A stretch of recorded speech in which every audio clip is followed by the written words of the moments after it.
All right, Bulldogs, plenty of lab work coming up here now. I wanted to show you the diagram of the network we're going to build in its entirety. Now, we're starting with the network over the frame relay cloud, as I showed you at the end of the last video. That's our 172.12.123.0/24 network.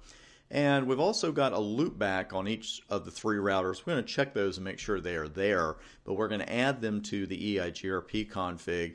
And we're going to use a host mask for those, a host wildcard mask.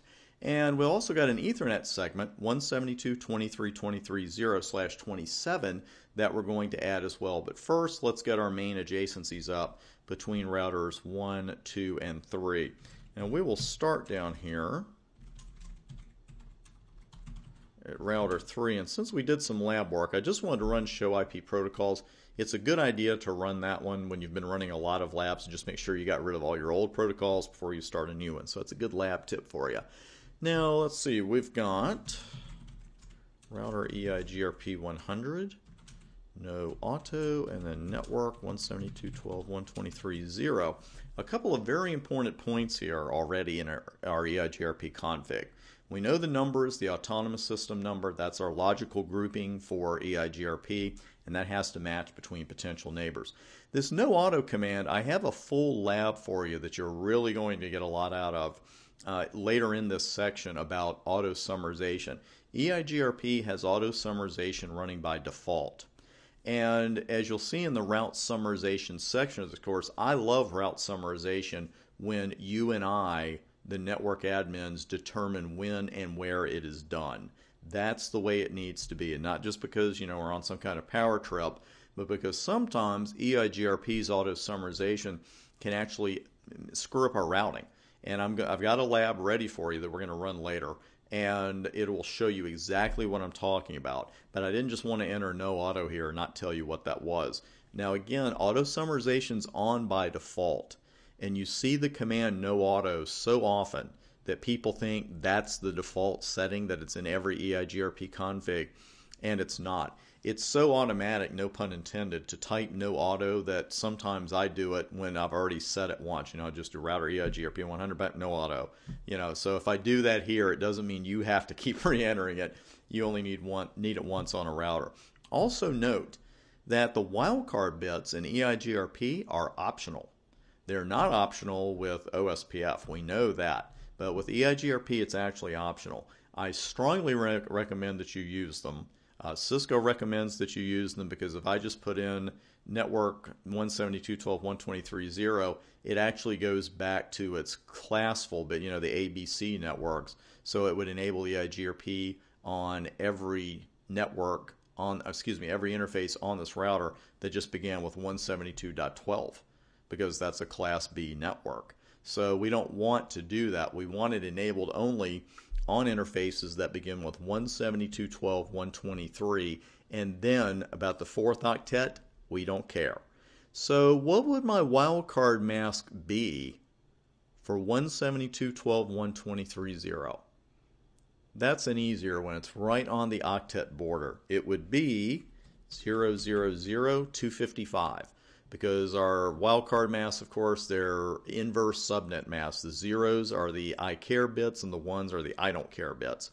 So with this network statement, what we're saying is we're enabling EIGRP on every interface on this router that has the first three octets exactly 172.12.123, and then after that, for the fourth octet, I don't care. And that's it. So let's go to routers 2 and 1, and we're going to put the exact same config on.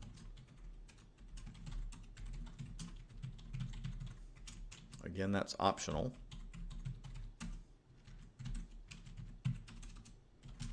It's one of those optional, it's kind of like those optional NFL camps they have before the season. They're not really optional.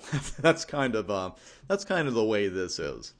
So let's get router EIGRP 100, no auto.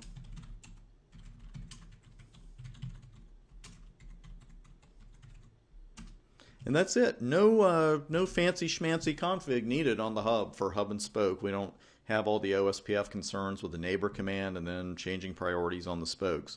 We don't have to do any of that with EIGRP. Now, the adjacencies won't come up immediately, but they should come up pretty shortly. And there's one already, and I know I've got the font larger, so occasionally a longer message is going to go off the screen. I'll show you the rest of that. But notice dual at the very beginning of that. That's our EIGRP protocol, or our algorithm, I should say. And EIGRP 100, it's a neighbor change, even tells you what it is. 172.12.123 is up, new adjacency, and we just got that same message about .2 as I was doing that. So everything there is great. And let's take our first look at the neighbor table. And, self-explanatory stuff here for the first half. Now, the second half of it, after SRTT, which stands for smooth round trip time, by the way, don't worry about anything from this side over right now. That's not what we're concerned about. What we're concerned about is this information. This is the most important to us. And we've got our address of the neighbors, the interface through which the adjacency is formed, the hold time, which we know in EIGRP speak is the dead time. And that should keep kicking up on occasion. And you can see the bottom one's already incremented right back up to 169. And we've got our uptime, and that's fantastic too for when you're troubleshooting EIGRP, checking flapping routes, looking for lost adjacencies, anything like that. When you have your neighbor relationships, it's going to tell you right there exactly how long you've had it, which is a pretty good deal. Now let's look around a little bit. I ran show IP route EIGRP and didn't get shown anything. Why don't I have any EIGRP routes right now? Why isn't 172.12.123.0/24 appearing as an IP route when I enable the interface with EIGRP? Because it's a connected route. Remember, you're only going to see routes that EIGRP discovered when you run show IP route EIGRP. You're not seeing 172.12.123.0 there because EIGRP didn't discover it. It was already connected, so it didn't need discovering. A couple other things I want to share with you here in the routing table, the route code table, before we move on. Why do we have the letter D standing for EIGRP? That's a little odd. We're going to see all kinds of D's here in the routing table pretty shortly. But, we had a pattern down, right? We had C for connected, S for static, R for RIP, O for OSPF. We have different kinds of OSPF routes, but still, there's going to be an O in front of all of them. So why in the world do we have D for EIGRP? Well, it's not to screw with you on the exams, although it may seem that way.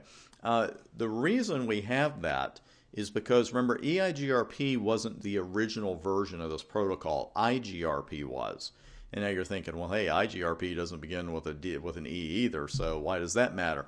Well, by the time that EIGRP, the enhanced version of IGRP, was developed, another protocol already had the letter E, the External Gateway Protocol. You may never use this, and it's definitely not something we go into the CCNA, but the scientific method is I was here first. EGP was here first. It took the E, and that was all there was to it.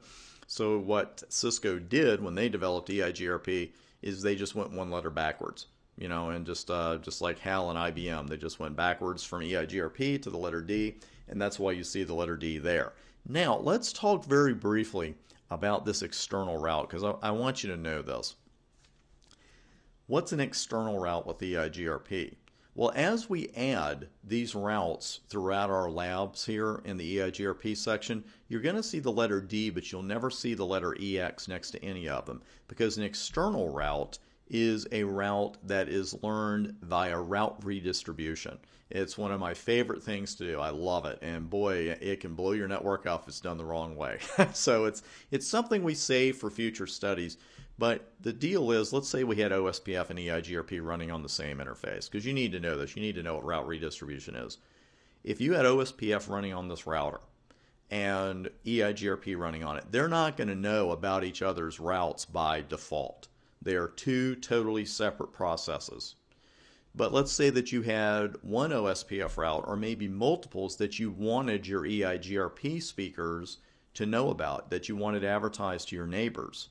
What you can do is perform route redistribution. We would take those OSPF routes and do what we call injecting them into the EIGRP autonomous system. When that happens, they are going to be advertised as DEX. EIGRP external routes because they're learned by route redistribution. They have a higher administrative distance than your regular EIGRP routes. We're going to see the EIGRP routes with an AD of 90.